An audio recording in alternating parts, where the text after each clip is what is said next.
Hello guys, Napiang kakatayin siya. ko tong pato na ito kasi Isod siya glakaw. napilay. Ewan ko kung sinong nagpilay dyan, wala naman kasing tao.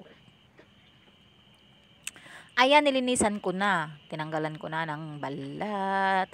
Nilagyan ko muna ng mainit na tubig para siya ay matanggal yung mga balahibo niya.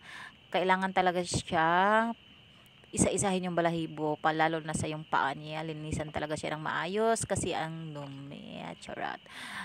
So ngayon napilay siya, kawawa naman yung boto yun. Hindi ko sana siya kakatayin. Ano ako kasi yung isang pato dati na pilay na ganyan din na pilay, hindi ko kinatay, ayun, sayang, namatay lang.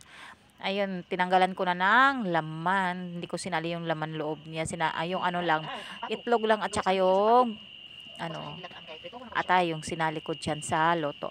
Ayun, pinakuluan ko muna ng isang araw talaga ang pagpakulo niyan kasi matigas.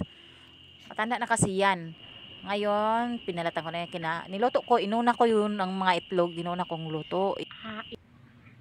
Tapos niyan, kalahating araw, pinakuluan ko, hindi pa rin siya na lumambot. Nilagyan ko ng tuba.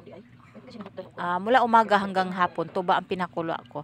Yung tuba sa niyog, yun yung pinakulo ko dyan.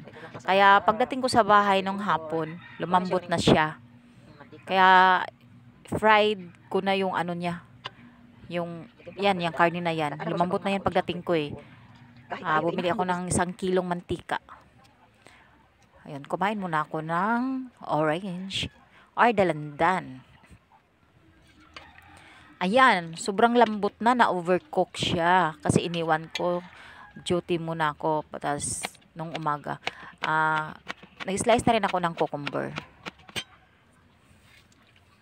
Tapos yan, nilagay ko na rin yung mantika para maprito ko na yung pinakuluan na pato.